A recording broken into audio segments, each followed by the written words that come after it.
Assalamualaikum semuanya. Semoga kalian semua dalam keadaan sehat dan dilancarkan rezekinya. Amin ya robbal alamin. Beberapa bulan belakangan ini, Baginda Raja terlihat sangat sibuk mengurusi segala permasalahan di negerinya, mulai dari masalah ekonomi, masalah pertahanan, dan keadilan untuk rakyatnya. Para pejabat istana yang sekiranya tidak becus bekerja langsung dipecat dan diganti dengan yang baru. Gebrakan Baginda Raja yang totalitas ini akhirnya membuahkan hasil.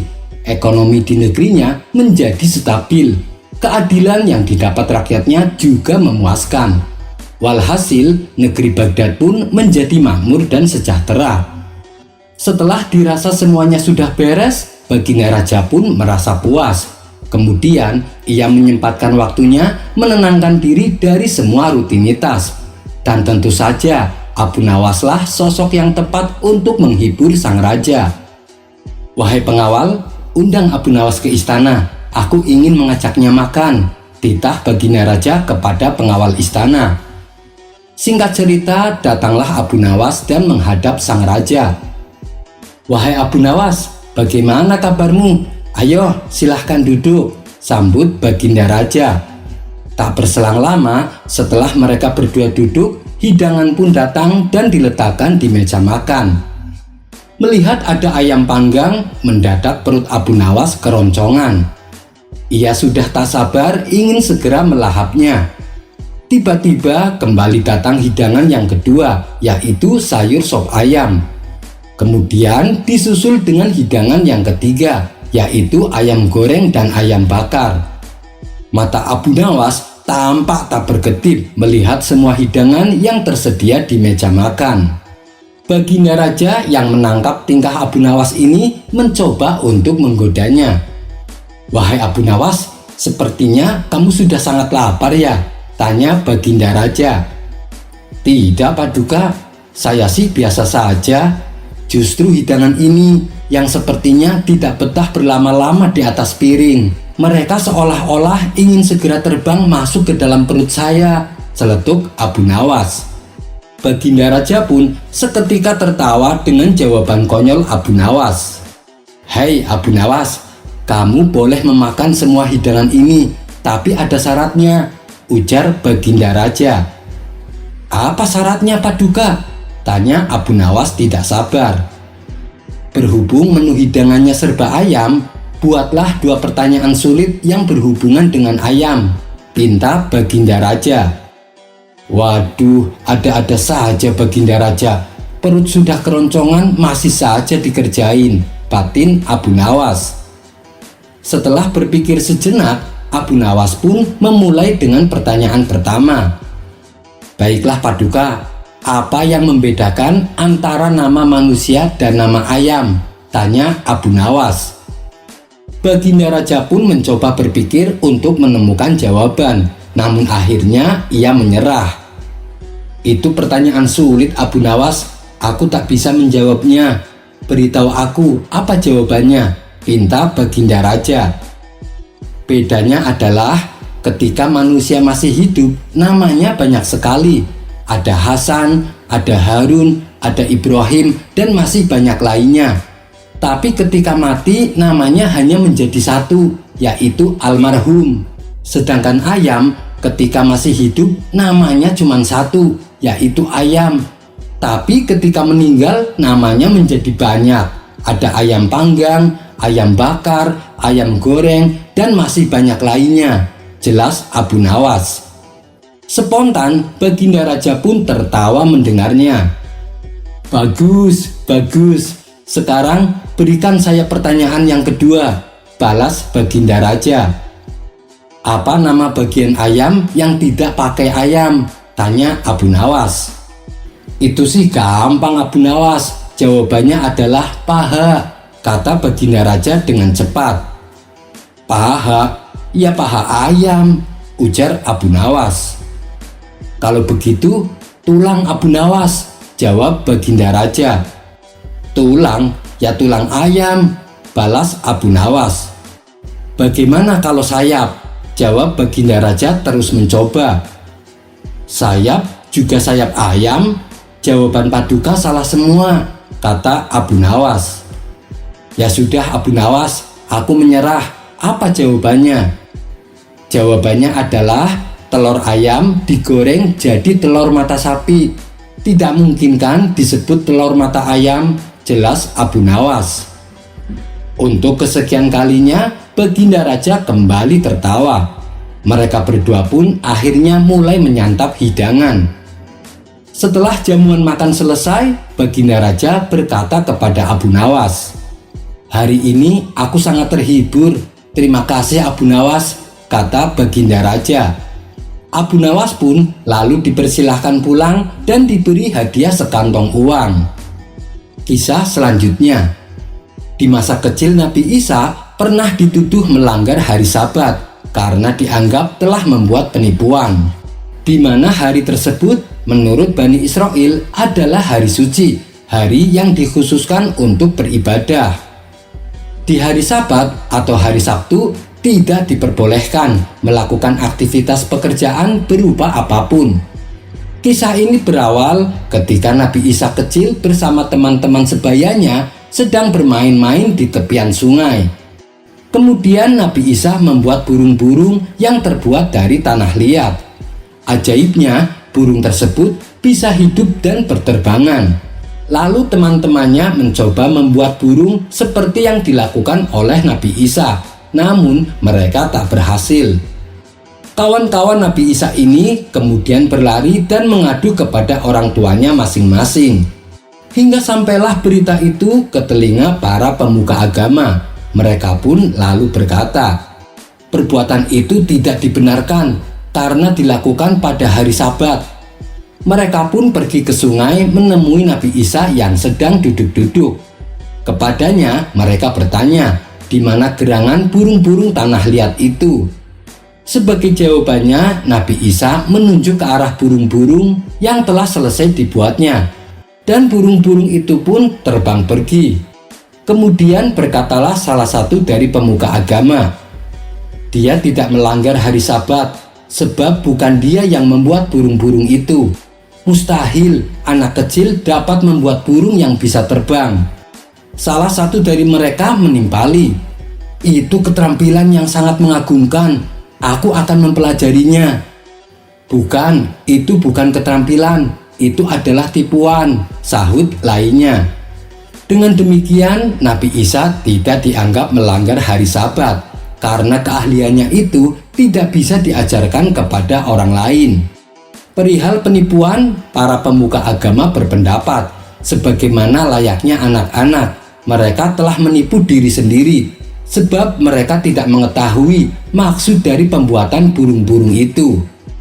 Lebih lanjut, dikisahkan pada suatu hari, Nabi Isa sedang berada di tempat tukang kayu yang bernama Yusuf. Nabi Isa melihat ada salah satu potongan papan kayu yang dirasa kependekan. Kemudian ia menariknya. Dan entah bagaimana, kayu itu dengan cara tertentu menjadi lebih panjang. Ketika kisah ini terdengar oleh khalayak ramai, sebagian dari mereka berkata, yang ia lakukan itu mukjizat. Niscaya anak ini akan menjadi orang suci. Wallahu a'lam bishawab. Kisah selanjutnya. Dikisahkan ketika Nabi Isa berkumpul bersama murid-muridnya, mereka menyatakan rasa penasaran tentang seberapa besar kapal Nabi Nuh. Kemudian para muridnya ini berkata kepada Nabi Isa, pertemukanlah kami dengan orang-orang yang menyaksikan kapal Nabi Nuh dan dapat memberitahu kamu tentang hal itu. Nabi Isa pun menuruti permintaan murid-muridnya. Nabi Isa lalu mengajak mereka pergi ke sebuah bukit. Setibanya di sana, Nabi Isa mengambil segenggam tanah dan bertanya kepada murid-muridnya, kalian tahu apa ini? Mereka menjawab, tidak wahai Nabiullah. Nabi Isa lantas menjelaskan, ini adalah kuburan anak Nabi Nuh yang bernama Ham. Beliau kemudian memukul tanah tersebut dengan tongkatnya. Bangkitlah dengan izin Allah, seru Nabi Isa. Tiba-tiba muncul sosok dari dalam tanah, seorang lelaki yang sudah tua dengan rambut beruban. Dia adalah Ham, putra Nabi Nuh. Setelah muncul dari permukaan tanah, ia menggoncang-goncangkan debu-debu tanah yang mengotori kepalanya. Nabi Isa bertanya, "Apakah kau meninggal dengan keadaan tua seperti ini?" Ham menjawab, "Tidak, aku meninggal saat masih muda." Nabi Isa kembali berkata, "Ceritakanlah tentang kapal Nabi Nuh." Ham membalas, "Panjangnya 1200 hasta dan lebarnya 600 hasta. Di dalamnya terdapat 3 lantai. Lantai 1 untuk para binatang ternak, lantai 2 untuk manusia, dan lantai yang ketiga untuk burung-burung." Ketika kotoran hewan menjadi berlebihan, Allah mengilhami Nabi Nuh untuk menggelitik ekor gajah. Dia pun melakukannya. Keluarlah seekor babi jantan dan babi betina. Mereka lalu memakan kotoran-kotoran yang ada di kapal Nabi Nuh. Namun muncul permasalahan baru. Kawanan tikus menggerogoti kapal Nabi Nuh. Allah kemudian mengilhami Nabi Nuh untuk memukul singa di antara kedua matanya. Maka keluarlah dari hidungnya seekor kucing jantan dan kucing betina. Mereka pun menyerang tikus-tikus itu. Setelah menceritakan keadaan kapal Nabi Nuh, Nabi Isa kembali bertanya, "Bagaimana Nabi Nuh mengetahui bahwa seluruh bumi telah tenggelam?" Ham menjawab, "Dia mengirim seekor burung gagak untuk memberinya informasi, tetapi sang gagak menemukan mayat dan menyambarnya. Nabi Nuh pun mengutuk perbuatannya yang membuat gagak ketakutan. Oleh karena itu, burung gagak tidak menyukai rumah-rumah. Kemudian Nabi Nuh mengirim seekor burung merpati. Lalu burung merpati tersebut terbang tinggi meninggalkan kapal Nabi Nuh. Setelah ia kembali, ia membawa daun zaitun di paruhnya dan tanah liat di kakinya. Oleh karenanya Nabi Nuh tahu bahwa semua bumi telah terendam air. Nabi Nuh lalu memberkati burung merpati agar jinak dan tidak berbahaya. Oleh sebab itulah burung merpati menyukai rumah-rumah. Sesudah Ham menceritakan kondisi kapal Nabi Nuh, para murid Nabi Isa berkata, "Wahai Nabiullah, mengapa engkau tidak membawa Ham kepada orang-orang kita sehingga dia dapat duduk dan berbicara dengan kita?" Nabi Isa menjawab, "Bagaimana mungkin orang yang sudah tidak memiliki kehidupan mengikuti kalian?" Kemudian Nabi Isa kembali berkata kepada Ham, "Wahai Ham, kembalilah dengan izin Allah." Dan anak Nabi Nuh ini kembali berubah menjadi debu. Wallahu a'lam bishawab. Kisah selanjutnya. Suatu ketika, Baginda Raja sedang berburu di hutan belantara bersama rombongan pengawal kerajaan.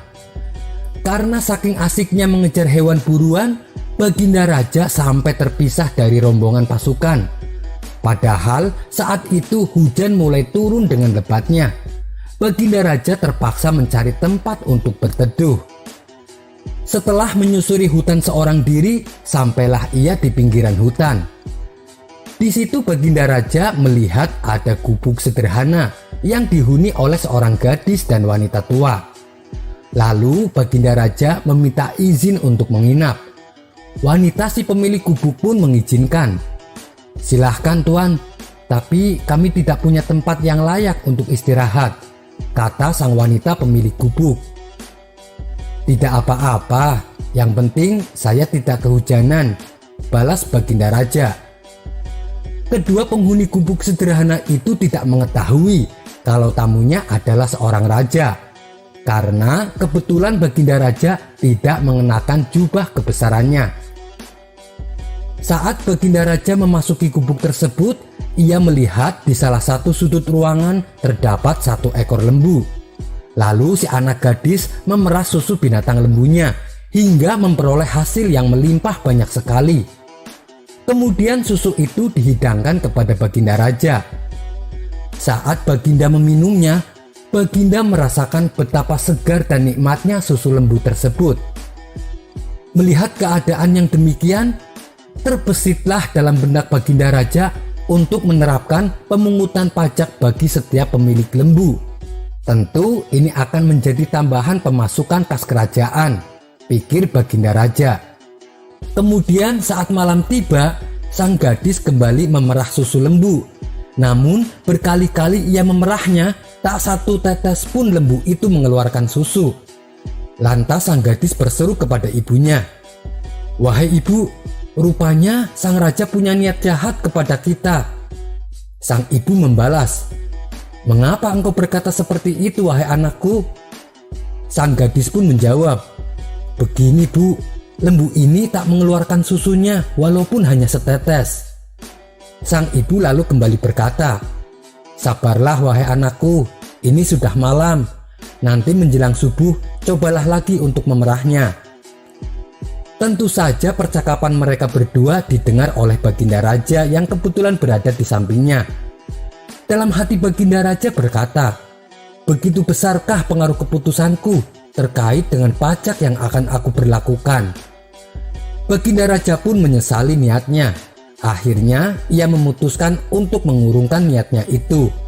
Karena sebenarnya kehidupan para pemilik lembu pada umumnya hidup sangat sederhana. Keesokan harinya, sang gadis mencoba memerah kembali susu lembu, dan ia memperoleh hasil yang melimpah seperti sebelumnya.